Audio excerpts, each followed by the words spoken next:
अस्सलामुअलैकुम नाज़रीन, आप भी जी मंगनौलिया को देखते देखते परेशान हो चुके होंगे कि जी मंगनौलिया को नहीं छोड़ा जा रहा।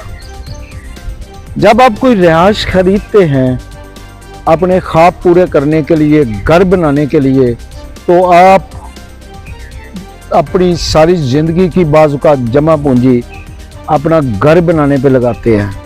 लेकिन जी मंगनौलिया हाउसिंग सोसाइटी में घर बनाने वालों के लिए जब वो जन्नत की तलाश में एक अपने ख्वाब की ताबीर के लिए यहाँ पे प्लाट खरीदे, तो वो नहीं जानते थे कि ये सोसाइटी इतने बड़े स्कैम, इतने बड़े स्कैंडल में शुमार होगी कि प्लाट खरीदा तो डेवलपमेंट चार्जेस खरीदते, बिजली के, गैस के, पानी के, यानी कि इतने फंड्स इकट्ठे किए गए।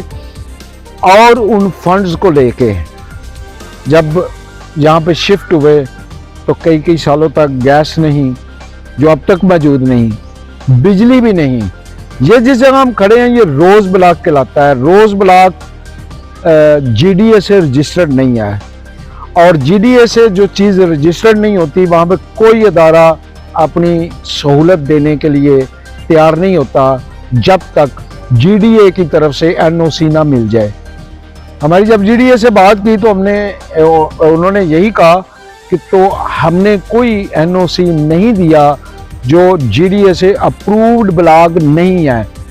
ये वाला ब्लॉक जो है ये रोज़ ब्लॉक कहलाता है। ये आप ये तारे देख रहे हैं, और अगर कैमरामैन दिखाए तो ये पीछे की तरफ जो सारा पोल लगा हुआ है और ऊपर जो तारे नज़र आ रही हैं वो उस पोल से आगे वहाँ तक वो एरिया रजिस्टर्ड है, और ये वाला एरिया रजिस्टर्ड नहीं है। मगर आप जब गैपको के पास जाते हैं तो आपको रजिस्ट्री के बगैर, आपको उनकी डॉक्यूमेंटेशन के बगैर वहाँ पर कनेक्शन नहीं मिलता। हज़ारों सैकड़ों सवालात जो गैपको आपसे करता है, यहाँ पर वो सवाल कहाँ चले गए?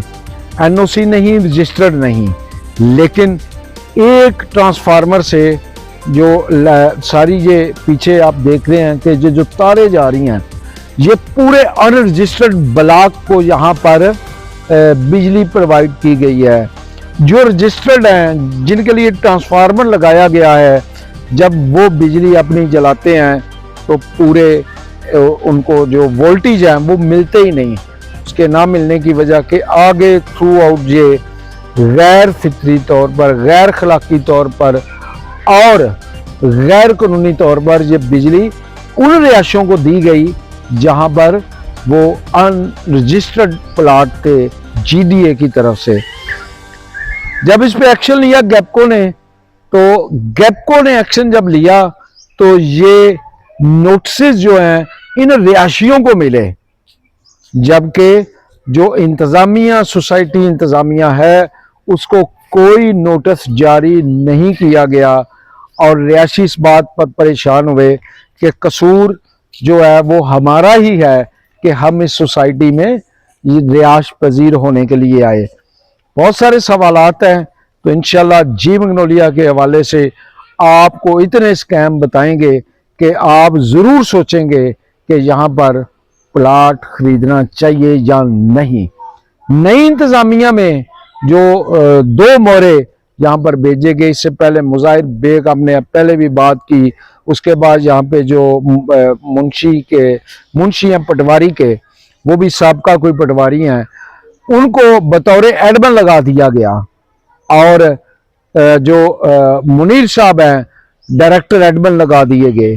इससे पहले डायरेक्टर एडमन जो है वो हारून साहब थे, और हारून साहब के दौर में वो तमाम चीज़ें जो स्कूल थे वो बिक गए, उसकी जगह बिक गई। वहाँ पे रिहायशी और कमर्शियल जो है वो उनको प्लाट बना दिया गया। उसके बाद और ऐसी जगह जो हाई कोर्ट के अहकामात के बावजूद अभी तक यहाँ पे खरीदो फरोख्त जारी है, ये अदारों पर एक बहुत बड़ा सवालिया निशान है। अब इस सवालिया निशान को अदारे अपनी इंक्वायरी में किस तरह शामिल करते हैं, इस तमाम जो अदारों के साथ मिलकर या अदारों को इल्म में लाए बगैर ये सारी करप्शन हुई, ये कैसे हुई, इसमें रियासी परेशान हो रहे हैं।